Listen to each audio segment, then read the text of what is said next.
আজ এত সুন্দর পার্টির জন্য। লোক ঠিকই বলে নিজের দেশ নিজের হয় আর নিজের বন্ধুরা নিজের হয়। ঠিক। আর নিজের গার্লফ্রেন্ড নিজেরই হয়। I love you so much. I love you too. আচ্ছা প্রীতি, মানতে হবে আজকাল এমন রোমান্স কিন্তু দেখাই যায় না। গাইস, আমি কিছু ড্রিঙ্ক নিয়ে আসছি। ওকে। Hey, can I get you a drink? I mean, কি খাবেন আপনি? কেন? তুমি waiter? By the way, I'm Saurabh. আর আপনি? দেখো, যদি তুমি এই পৃথিবীর একটাই ছেলে হতে তবুও আমি তোমাকে ইন্টারেস্ট দেখাতাম না। তাই এই নামটাম জিজ্ঞেস করে টাইম ওয়েস্ট করো না। Hello hello,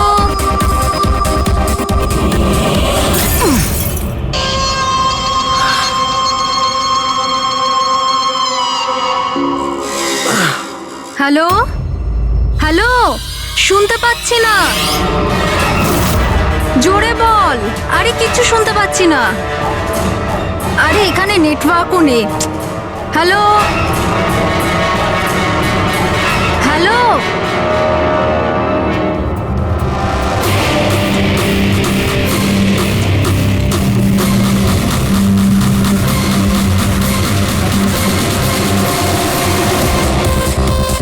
can you hear me?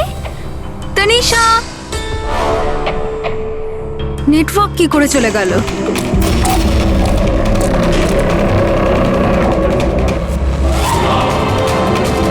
Phone কেন লাগছে না?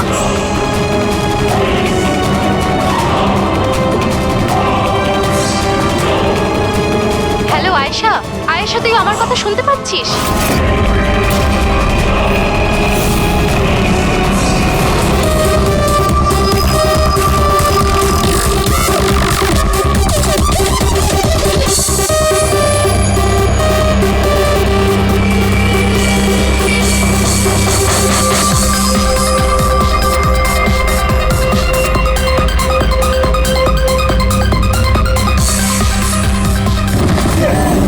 আরে কি হলো? কি? আয়েশা!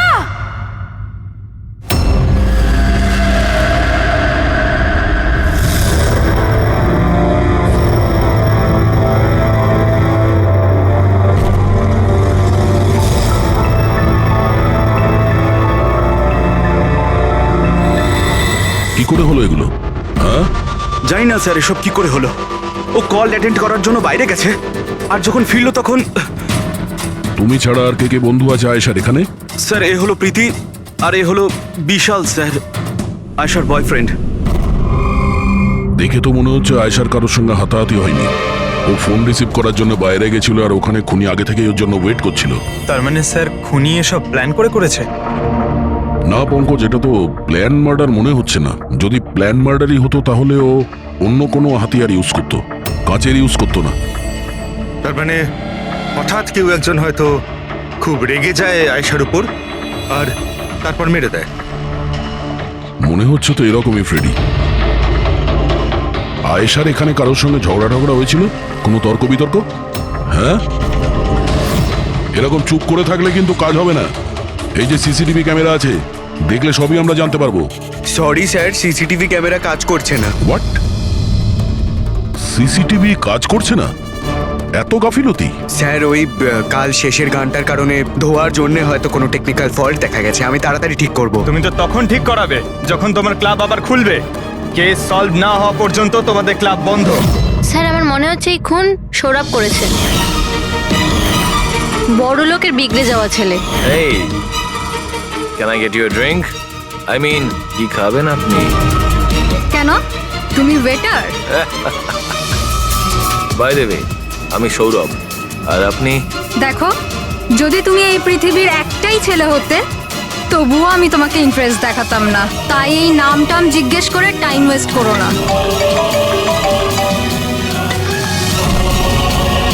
যখন আয়েশাকে উত্তর দেয়নি তখন ও রেগে পিছন পিছন বাইরে গেল। সৌরভ কোথায়?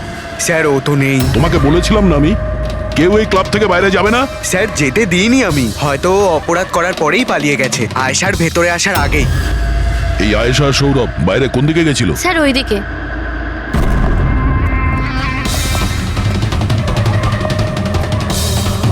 স্যার রক্তের দাগ।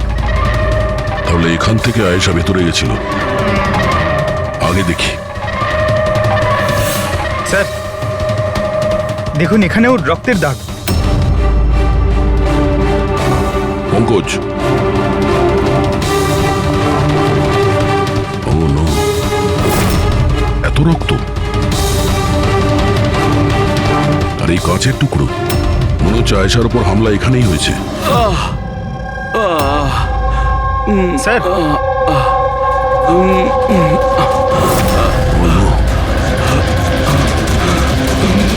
আচ্ছা এ সৌরভ নয় তো? এর পরিস্থিতি খুব খারাপ, অ্যাম্বুলেন্সকে ফোন করো। ক্লাবে এতগুলো লোকের মাঝখানে একটা মেয়ের খুন হয়ে গেল, মামসাদদের খুঁজে পাওয়া যাচ্ছে না। সিসিটিভি ক্যামেরা আছে কিন্তু কাজ করছে না। তার থেকেও বড় কথা, এখানে কেউ কিছু হতে দেখেনি। কি অদ্ভুত ব্যাপার না? আয়েশা এভাবে আমাকে ফেলে রেখে যেতে পারে না। আমাদের এখানে আসাই উচিত হয়নি। প্লিজ ডোন্ট ক্রাই, নিজেকে এভাবে দোষ দিও না। ডোন্ট ওয়ারি, সব ঠিক হয়ে যাবে। আপনার বান্ধবীর এখানে খুন হয়েছে, আর আপনার এই ব্যবহার? হ্যাঁ, এতক্ষণ ধরে এখানে যা হয়েছে তাতে মনে হচ্ছে যে খুনি এখানে আয়েশাকে মারার উদ্দেশ্য তো এসেছিল না, রেডি হয়ে আসেনি। এখানেই ক্লাবে এমন কিছু হয়েছে যার জন্য ও রেগে গিয়েছিল, আর তাই ও আয়েশাকে খুন করে দিয়েছে, আর তার সাথে সৌরভের ওপরও হামলা করেছে। আমার মনে হচ্ছে যে ওই খুনি আপনাদের মধ্যে কেউ একজন। ফ্রেডি, পঙ্কজ, এখানে যত লোক আছে তাদের সবার ডিটেলস নাও। মাফ করবেন রাইমা, আমি নিজের দিক থেকে অনেক চেষ্টা করেছি, কিন্তু এখন এর থেকে বেশি সাহায্য আর করতে পারবো না। ইটস ওকে ডক্টর, আপনার যা করার ছিল আপনি সবকিছু করেছেন, আর আমরা এর বেশি আর কি করতে পারি?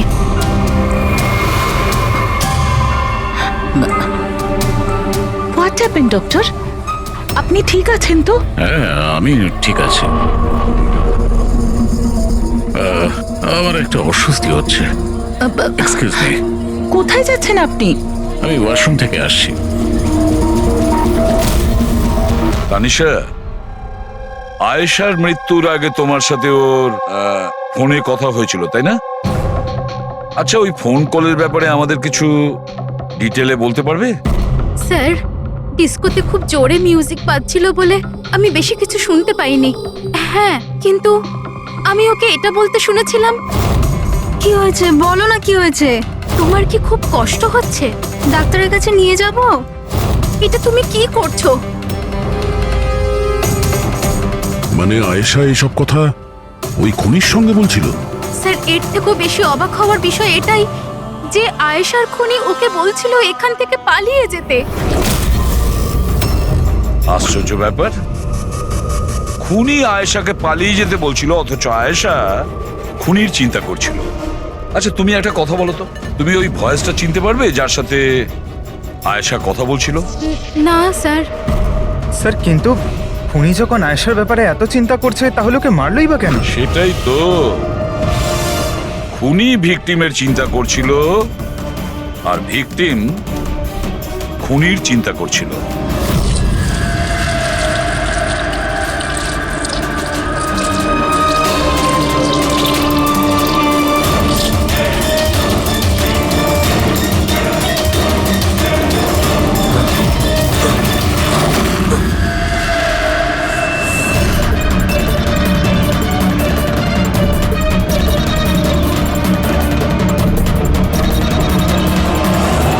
গান?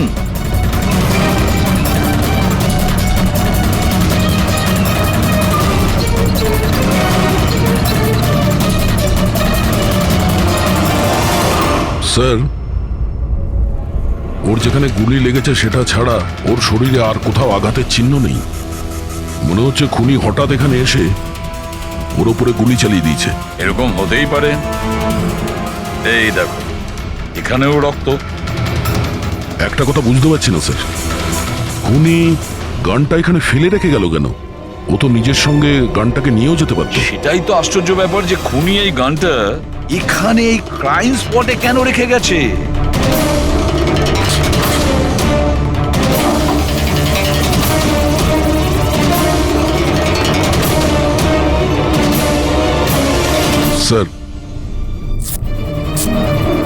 এই দেখুন, নিচে এখানে এই টেপটা আটকানো ছিল। ওয়াশ বেসিনের নিচে টেপ? মনে হচ্ছে এখানে টেপ দিয়ে কিছু আটকে ছিল, যেটা এখন এখানে নেই। হতে পারে এই কেসের সঙ্গে রিলেটেড কিছু। নিশ্চয়ই, দেখতে হবে। রায়মাদেবী, ডক্টর যশবন্ত আপনার ডক্টর ছিলেন তো? আপনারা এখানে এই টেবিলেই বসেছিলেন? হ্যাঁ, আসলে উনি আমার অসুখের কথা বলতেই আমার সাথে দেখা করতে এখানে এসেছিলেন। খুব ভালো মানুষ ছিলেন উনি। আজ যখন আপনি ওর সঙ্গে কথা বলছিলেন, আপনার কি মনে হয়েছিল যে কোনো ব্যাপার নিয়ে ও একটু ডিস্টার্ব ছিল? ডিস্টার্ব তো নয়, কিন্তু হ্যাঁ, হঠাৎ করে ওনার শরীর খারাপ হয়ে গিয়েছিল আর উনি এক্সকিউজ মি বলে ওয়াশরুমে চলে গিয়েছিলেন। আমি তো ভাবতেই পারিনি যে এরকম একটা ঘটনা ঘটবে। স্যার, হ্যাঁ, এ হলো এই কফি শপটার ম্যানেজার। এখানকারও সিসিটিভি ক্যামেরাগুলো কাজ করছে না। স্যার, 2 ঘন্টা আগেও তো কাজ করছিল, কিন্তু হঠাৎ করে টেকনিক্যাল প্রবলেম হয়ে যায়, সেই জন্য ইঞ্জিনিয়ারকে ডেকেছি আমরা।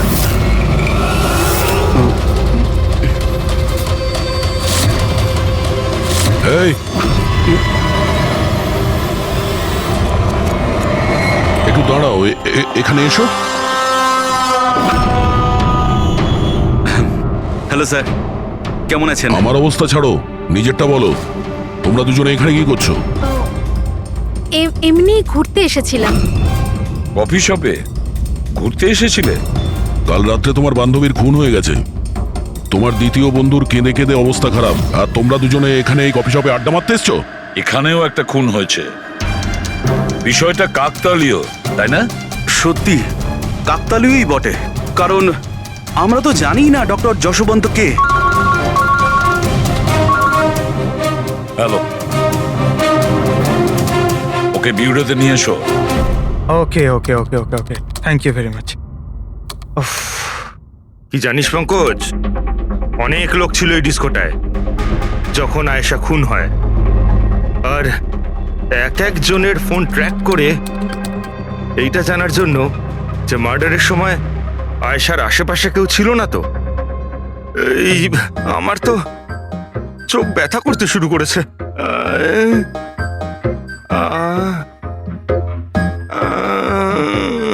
আরে স্যালাডগুলো চোখে লাগানো বন্ধ করুন ফ্রেডি স্যার। আরো কত লোকের নাম্বার ট্রাই করতে হবে, কাজ করুন। ভগবান। সৌরভ, এখন তোমার শরীর কেমন?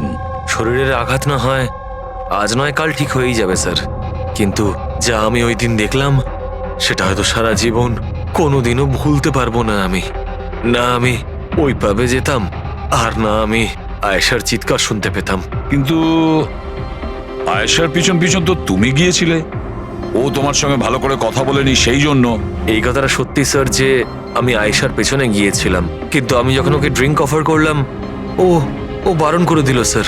ইনফ্যাক্ট ও আমার ইনসাল্টও করলো স্যার। তাই আমার খুব খারাপ লেগেছিল স্যার, আর তাই আমি ওর পিছু নিয়েছিলাম। ও মাই গড, কে করলো এইসব কিছু? চলো তোমাকে আমি হসপিটালে নিয়ে যাই। হেই দাঁড়াও, আরে দাঁড়াও। আর তারপরে? স্যার, আমার এখনো মনে আছে যখন আমি ওর রিস্টটা ধরেছিলাম স্যার, সেটা একেবারে নর্মাল ছিল না। ওটা নর্মাল মানুষদের রিস্ট ছিলই না। আমার খুব অদ্ভুত ফিল হয়েছিল স্যার।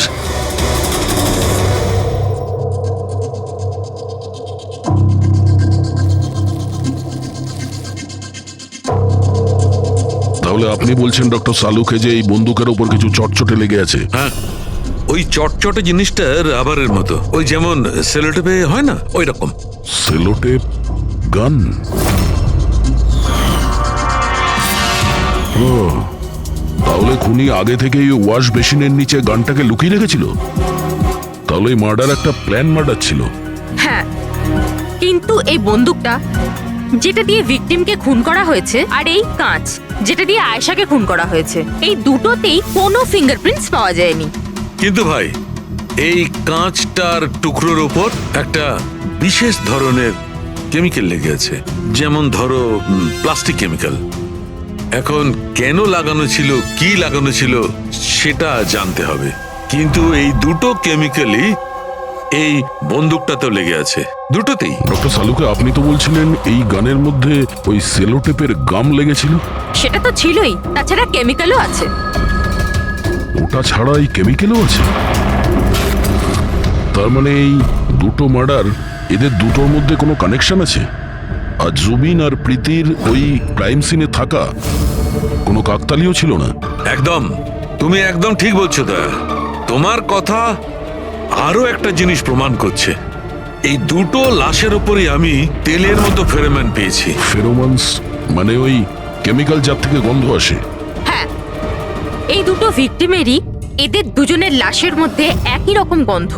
একটা ব্যাপার পরিষ্কার, হয়তো দুজনে একই রকম পারফিউম লাগাতো, বা দুজনের খুন একজনই করেছে। জেনারেলি একজন মহিলা লেডিস পারফিউম লাগায়, আর একজন পুরুষ জেন্টস পারফিউম।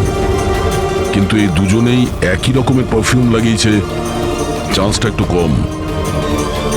তার মানে এই দুজনের খুনি একজনই।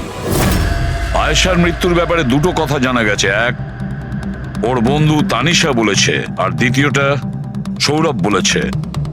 তানিশার কথা অনুযায়ী যে খুনি আয়েশাকে ওই পাপ থেকে পালিয়ে যেতে বলেছিল। পৃথিবীতে এমন কোন খুনি আছে সে যাকে খুন করতে গেছে তাকেই সে বলছে যে তুমি এখান থেকে পালিয়ে যাও? তাহলে খুন করতে গিয়েছিল কেন? না না না না না না, গোলমাল আছে, নিশ্চয়ই কোনো গোলমাল আছে। আর স্যার ওই দ্বিতীয় কথা কোনটা? আর একটা কথা সৌরভ বলেছে।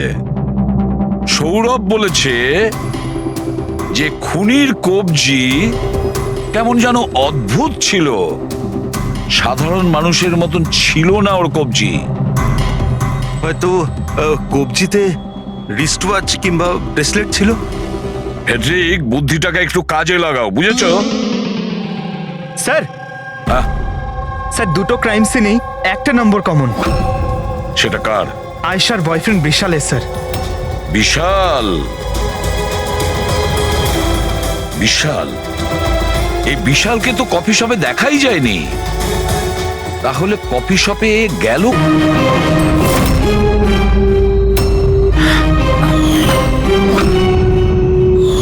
রায়মা দেবী, আপনি আর এখানে? স্যার, এটা আমারই বাড়ি, কিন্তু আপনারা এখানে? ওনাকে কি খুন করেছে সেটা জানতে পেরেছেন?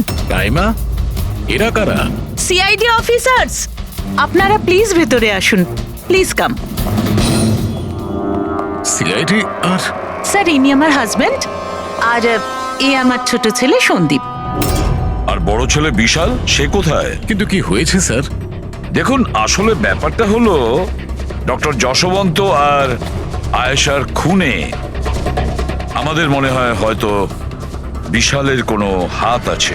এ আপনি কি বলছেন?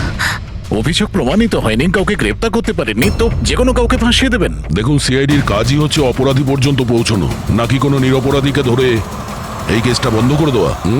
আপনি দয়া করে একটু বিশালকে ডাকবেন। দাদা খুন করতেই পারে না, আপনারা দয়া করে ওকে ধরে নিয়ে যাবেন না। সন্দীপ, আমরা কিন্তু তোমার দাদাকে এখানে ধরতে আসিনি, আর আমরা এটাও বলিনি যে তোমার দাদা কিছু করেছে। আমরা তো তোমার দাদাকে কিছু প্রশ্ন করব, ব্যাস। আপনারা আমাকে সন্দেহ করছেন? এক মিনিট বিশাল, তুমি ভেতরে যাও, আমি এই সিআইডির লোকেদের তোমায় বিরক্ত করতে দেবো না। দেখুন, সিআইডির কাজে বাধা দেওয়াও কিন্তু একটা অপরাধ, তাই প্লিজ আমাদের নিজেদের কাজ করতে দিন। বিশাল,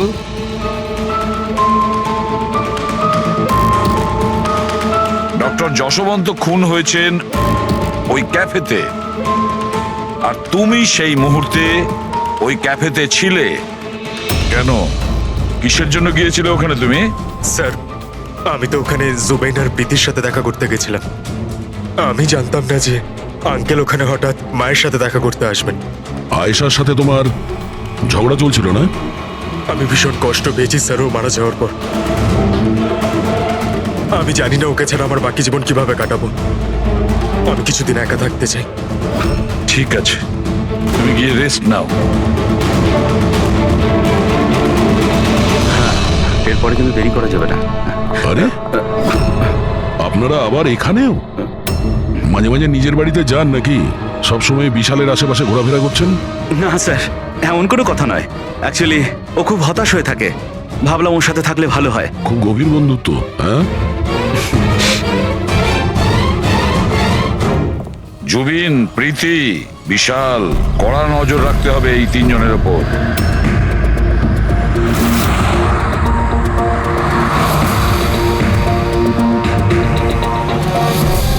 তিনজনের বাড়িতে এমন ক্যামেরা ফিট করেছি না স্যার, একটা মাছি ঢুকলেও সব টের পেয়ে যাবো আমরা।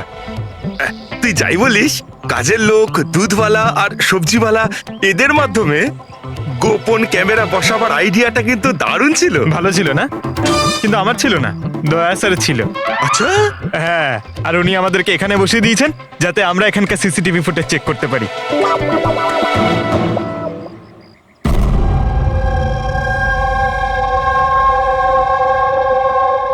আরে বস, একটা বড় সূত্র হাতে এসেছে যেটা এই কেসটার সলভ করতে সাহায্য করবে। সেটা কখন বলবে? আরে বলছি তো। আরে তাহলে বলো তাড়াতাড়ি। আরে ভাই, নিঃশ্বাস তো নিতে দাও।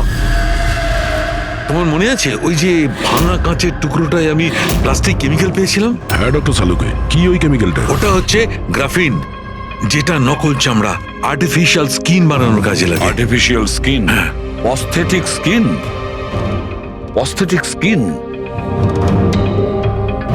অস্থেটিক। দয়া, মনে আছে সৌরভ কি বলেছিল? যে খুনির হাতের ওপর ও অদ্ভুত কিছু দেখেছিল। Aesthetic skin, aesthetic arm. তাহলে কি এই খুন কোনো রোবটের মাধ্যমে হয়েছে? মানে খুনির ওইভাবে সাহায্য চাওয়া এটা তো নয় যে এই খুনটা আনইনটেনশনালি হয়েছে, না চাইতে? না দয়া, অনিচ্ছাকৃত খুন এইভাবে হতে পারে না। আর রইল কথা রোবোটিক আর্মের। এই রোবোটিক আর্ম তো কারোর কথা মতোই চলতে পারে, তাই না? আচ্ছা সালুকে, এমন কোন লোক আছে যে এই রোবোটিক আর্ম বলো, অস্থেটিক আর্ম বলো বা রোবোটিক আর্ম বলো, এই সব কিছুর ব্যাপারে খুব ভালো রকম দখল আছে? হ্যাঁ আছে তো, ডক্টর জাসমিন। তাহলে দেখা করা যাক ওই ডক্টরের সঙ্গে।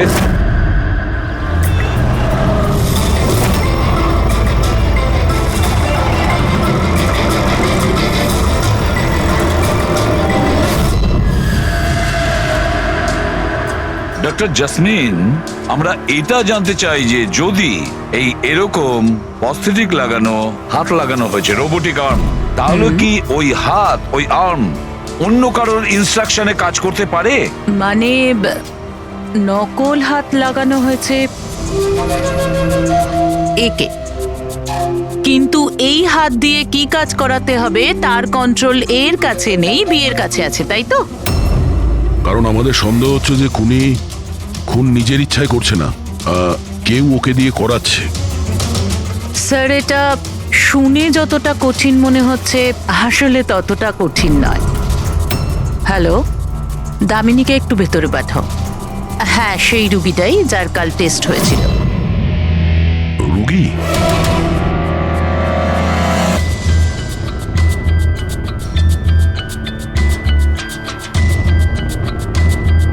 স্যার, দামিনীর ডান হাতটা ফ্যাক্টরিতে কাজ করার সময় মেশিনে কাটা পড়েছিল। হ্যাঁ স্যার, মেশিনে আমার হাত ঢুকে গিয়েছিল। তাই জন্য ওকে নকল হাত লাগিয়েছি, যার কন্ট্রোল মানুষের ব্রেনের দ্বারা হয়। একটা নকল হাত মানুষের মাথা দিয়ে কাজ করছে কি করে? স্যার, সায়েন্স খুব উন্নতি করেছে। আসলে এই ধরনের নকল হাত সায়েন্সের একটা খুব বড় আবিষ্কার। এটাতে এক ধরনের চিপ আছে, মানে সফটওয়্যার, যেটা ব্রেনের দ্বারা কন্ট্রোল করা হচ্ছে। মানে মানুষের ওঠা বসা যেমনভাবে আসল হাত পা নাড়ানো যায়, সেইভাবেই এই নকল হাত পা নাড়ানো হয়, যেটা ব্রেন কন্ট্রোল করে। গ্রেট, বিজ্ঞান সত্যি অনেকটা এগিয়ে গেছে। সত্যি রোবোটিক আর্ম।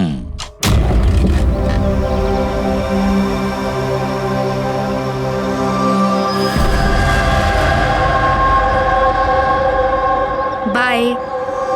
ওরা ওখানে হাক করছে আর আমরা এখানে গাড়িতে বসে আছি।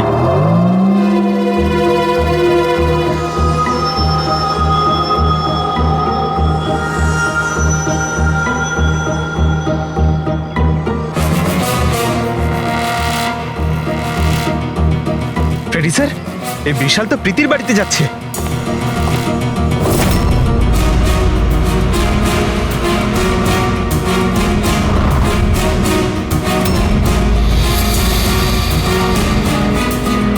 বিশাল, তুমি টেনশন করো না, কেউ কিচ্ছু জানতে পারবে না। আমরা কোনো না কোনো উপায় ঠিক বের করব, ওকে? এ নাও কফি খাও।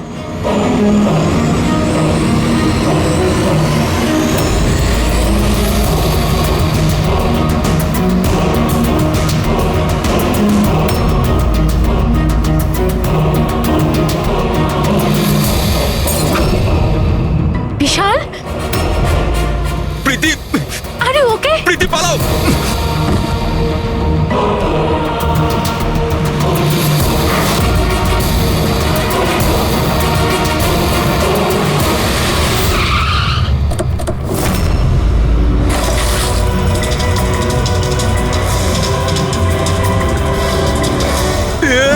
বিশাল, না, বিশাল ছাড়ো।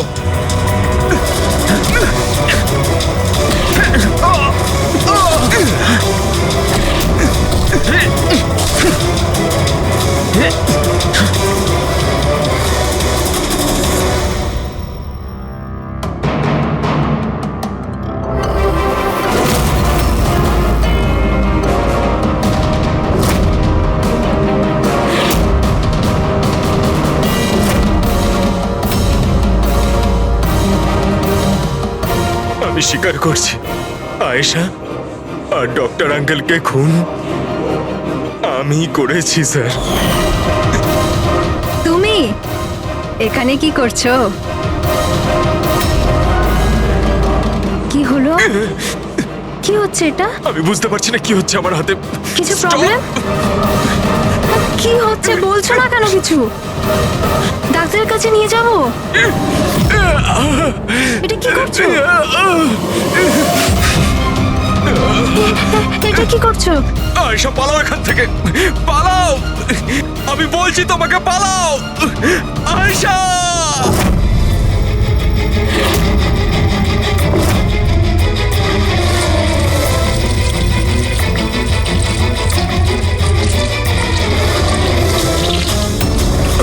ডক্টর পালিয়ে যাও এখান থেকে। কি করছো এগুলো? আমি কি করব স্যার? আমার নিজের হাতের উপরে কোনো কন্ট্রোল নেই। কি তোমার হাত তোমার কন্ট্রোলে থাকে না? এর মানেটা কি? জানি না, হঠাৎ করে মাঝে মাঝে কি হয়ে যায়। সেই কারণে তুমি আয়েশাকে ওখান থেকে চলে যেতে বলেছিলে? হ্যাঁ স্যার, আমি আয়েশাকে ওখান থেকে পালাতে বলেছিলাম। আয়েশা পালাও এখান থেকে, পালাও! আর আমি অনেকবার চেষ্টা করেছিলাম যাতে আমি ডক্টর আঙ্কেলের কোনো ক্ষতি না করি। ডক্টর, পালাও এখান থেকে তুমি। একটা কথা বলো, কেন গিয়েছিলে তুমি ওই ক্যাফেতে? আমি ওখানে ডক্টর আঙ্কেলের কাছে আমার হাত ঠিক করাতে গেছিলাম, আর জুবেইন, প্রীতি আমাকে সাহায্য করছিল, কারণ আমি আমার বাড়িতে বলতে পারতাম না যে আয়েশাকে আমি নিজের হাতে খুন করে দিয়েছি স্যার। আমি জানি স্যার, আমার কথায় বিশ্বাস করাটা খুবই কঠিন, কিন্তু সত্যি এটাই, খুন আমি নয়, বরং আমার হাত করেছে। ডক্টর জাসমিন, বিশাল যা যা বলছে সেটা সত্যি? আমি বলতে চাইছি যে এটা কি সম্ভব যে একটা রোবোটিক আর্ম নিজে থেকেই ডেভেলপ করে আর সেই কারণেই তার মনে হয়েছে যে খুন করা যেতে পারে? চান্সেস কম স্যার, কিন্তু হ্যাঁ, হাতের ভেতরে লাগানো এই চিপকে কেউ যদি হ্যাক করে তাহলে হতে পারে। কি প্রস্থেটিক হাতে লাগানো সফটওয়্যার হ্যাক করা যায়? হ্যাঁ দাদা, হ্যাক হতেই পারে, এটা পসিবল। যখন হ্যাকার এই নকল হাতের চিপ হ্যাক করে তখন এই নকল হাতটা তার ব্রেন দ্বারা কন্ট্রোল হয় না যার শরীরে এটা লাগানো আছে, বরং এই নকল হাতটা কন্ট্রোল হয় হ্যাকারের ব্রেন দ্বারা। তার মানে কেউ একজন বিশালের এই রোবোটিক আর্মের সফটওয়্যারটা হ্যাক করেছিল আর তারপরে ওকে দিয়ে খুন করায়। স্যার, এর থেকে ভালো তো আমি এক হাতেই আমার সারাটা জীবন কাটিয়ে দিই। যে হাতটা অন্যদের জীবন কেড়ে নিচ্ছে, এরকম হাত আমার চাই না স্যার। বিশাল, একটা কথা বলো, তোমার এই হাত তোমাকে বলছে যে সেই কাউকে মারতে চায়, তখন তুমি কি ভাবো? তখন তোমার মনের অবস্থা কি হয়? কি চলে তোমার মাথার ভেতরে? স্যার, 2-3 মিনিট সময় লাগে।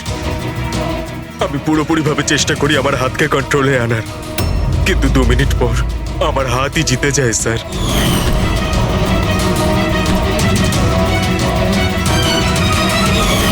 চিন্তা করো না, এবার আমরা তোমার এই রোবোটিক আর্মের ভেতরে একটা ট্রান্সমিটার ফিট করব, আর যার থেকে আমরা জানতে পারবো যে ও কাউকে মারতে চায় বা হয়তো কারোর থেকে ইনফরমেশন পাচ্ছে যে তুমি গিয়ে খুন করো, সেটাও আমরা জানতে পারবো। আচ্ছা বিশাল, একটা কথা বলো, তোমার আসল হাত হারালে কি করে? স্যার আমি গত বছর ঘুরতে যাচ্ছিলাম, সেখানে একটা রোড অ্যাক্সিডেন্ট হয়। ব্যাস। জীবনে আমাদের অনেকবার পরীক্ষা দিতে হয়। স্যার আমার পরীক্ষা তো শেষ হওয়ার নামই নিচ্ছে না। যখন নকল হাত নিয়ে সারাটা জীবন কাটাবো ভেবে নিলাম, তখন এই হাতটাই আমার জীবন শেষ করে দিচ্ছে স্যার। বিশাল, আমরা তোমাকে কথা দিচ্ছি, না তো তোমার একটা হাত দিয়ে জীবন কাটাতে হবে, আর না তো ওই আসল অপরাধী স্বাধীনভাবে ঘুরতে পারবে।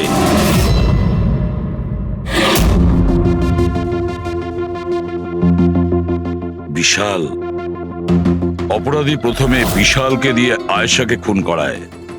আয়েশা, যাকে বিশাল খুব ভালোবাসতো, এরপরে খুন করায় ডক্টর যশবন্তকে, যে বিশালকে সাহায্য করত। এরপরে প্রাণ নিতে চেষ্টা করে প্রীতির, যে বিশালের বন্ধু ছিল। এরা প্রত্যেকেই হলো বিশালের শুভাকাঙ্ক্ষী, আর এরা প্রত্যেকে বিশালের আপনজন। সবাই বিশালের খুব কাছের মানুষ। তাহলে এই অপরাধী কে হতে পারে? কে সেই অপরাধী? এও তো কোনো কাছের মানুষ হতে পারে, বিশালের কোনো আপনজন। পঙ্কজ, বিশালের অ্যাক্সিডেন্টের পুরো ডিটেল আমার চাই, A to Z। Hello sir, আমি Jaspal. Computer expert? Yes sir. Computer hack করতে পারো?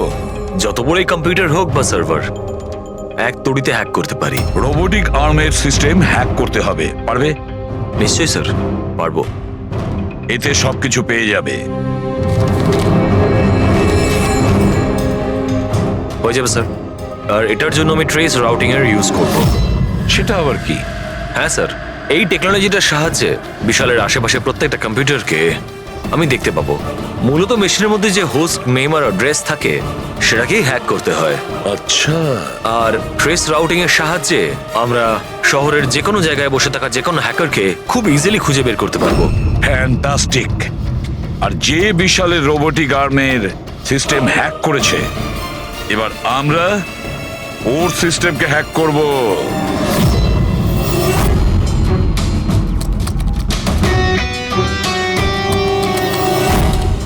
এই দেখুন স্যার, এই সময় বিশালের আশেপাশে এই সবকটা কম্পিউটার অ্যাক্টিভ রয়েছে, আর এর মধ্যে হয়তো কোনো একটাই ওই হ্যাকারের।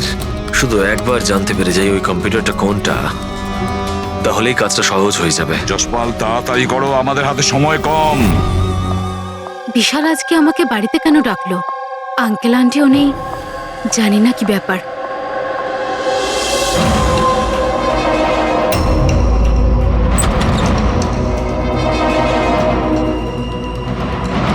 বিশাল, বিশাল। প্রীতি, তুমি জানো যে আমি তোমাকে মারার চেষ্টা করেছি, তবুও তুমি আমার কাছেই এলে। বিশাল, তুমি তো আমাকে ফোন করে এখানে ডাকলে। আমি? হ্যাঁ। আমি কখন ডেকেছি?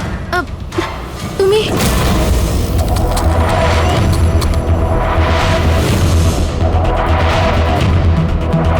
নো!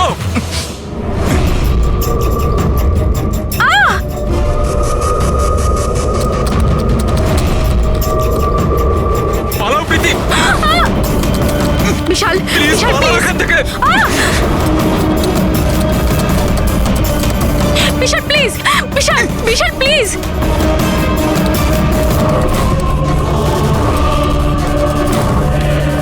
ইয়েস স্যার, ওই হ্যাকারের লোকেশন পেয়ে গেছি।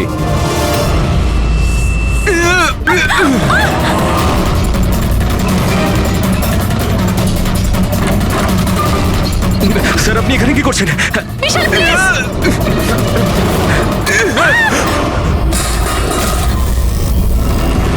অনেক হয়েছে হ্যাকিং।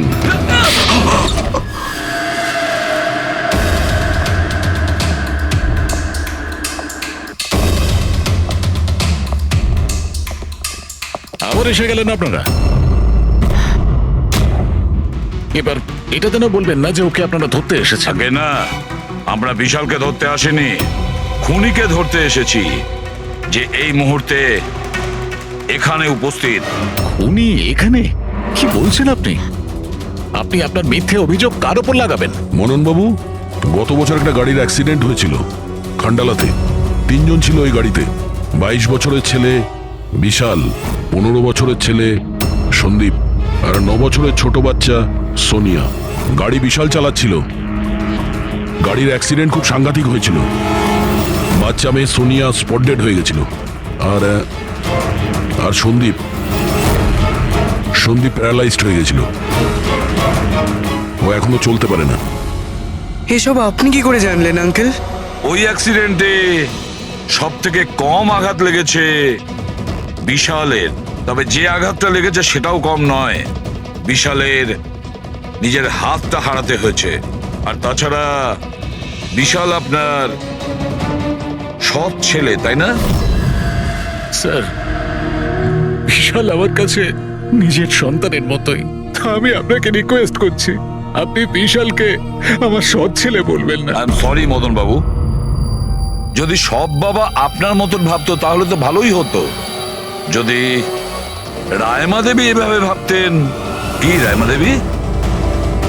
আচ্ছা, আপনার মনে অনেক রাগ জমে আছে, তাই না বিশালের জন্য? কারণ বিশালের জন্য আপনি আপনার নিজের মেয়েকে হারিয়েছেন, আর আপনার নিজের ছেলে সারা জীবন চলাফেরা করতে পারবে না। আপনি কি বলতে চাইছেন? আমরা কি বলতে চাইছি ওটা এক্ষুনি জেনে যাবেন। পঙ্কজ,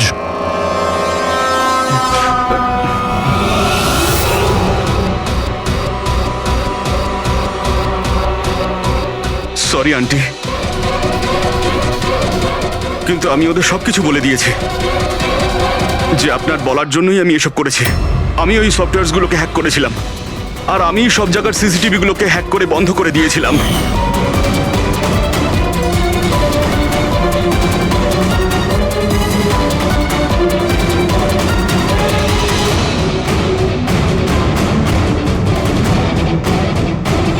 বিশালের থেকে প্রতিশোধ নেওয়ার জন্য আমি ওর গার্লফ্রেন্ডকে মেরেছিলাম। তারপরে ওই ডক্টরকে, যে বিশালকে হেল্প করতো, তারপর প্রীতির উপরে আক্রমণ। এসব করার জন্য আন্টি আমাকে অনেকগুলো টাকা দিয়েছিলেন। তুমি যে এতটা নিচে নেমে যাবে আমি ভাবতেও পারিনি। ঠিক আছে, সত্যিটা যখন আপনাদের সামনে এসেই গেছে, তখন আমি আপনাদের সবাইকে এটাও বলছি যে আমি তোমাকে মারার পর ওকেও মারতে চেয়েছিলাম। কারণ যেভাবে আমার আপনজনেরা কষ্ট পেয়েছে, আমিও চেয়েছিলাম বিশাল সেই কষ্টই পাক, ততটা যন্ত্রণা ওরও হোক। ওটা অ্যাক্সিডেন্ট ছিল, একটা ভুল। ভুল? তোমার একটা ভুলের জন্য আমার সারা জীবন অন্ধকার হয়ে গেছে। তুমি রাশ ড্রাইভিং করেছিলে, আর শাস্তি কারা পেল? আমি আর আমার সন্তানেরা। মা, আমি তোমাকে শুধু নিজের মা না, ভগবান ভেবেছিলাম। যদি আমাকে শাস্তি দিয়েই তুমি শান্তি পেতে, তাহলে আমাকে অন্তত একবার বলতে পারতে। হাসি মুখে আমি জীবন দিয়ে দিতাম। আমি তোমার জীবনটা চাইনি, আমি তো তোমাকে বাঁচিয়ে রেখে কষ্ট দিতে চেয়েছিলাম। আর আপনারা সবাই আমাকে দোষ দিতে পারেন না, কারণ আমি যা করেছি সেটা আমার মায়ের মমতার জন্য করেছি। রায়মা দেবী, মা শব্দের অর্থ আপনি জানেন না, সেজন্যই আপনি এত বড় অপরাধ করেছেন। আরে মা তো সেই হয় যে শুধু নিজের নয়, অন্যের সন্তানকেও স্নেহ ভালোবাসা দিয়ে আগলে রাখতে পারে। বিশাল হয়তো আপনার গর্ভের সন্তান নয়, কিন্তু মা বলে তো ও ডাকতো। ও আপনাদের পরিবারেরই একটা অংশ। কোনো মাই তার ছেলের ওপর এইভাবে প্রতিশোধ নিতে পারে না। হ্যাঁ সেটাও এত ঘৃণ্য, দুটো লোকের প্রাণ নিয়েছেন। না রায়মা দেবী, আপনি বড় ভুল করেছেন, বিশাল ভুল করেছেন। আদালত আপনাকে কোনোদিন ক্ষমা করবে না, কোনোদিন ক্ষমা করবে না। কঠোরতম শাস্তি হবে আপনার।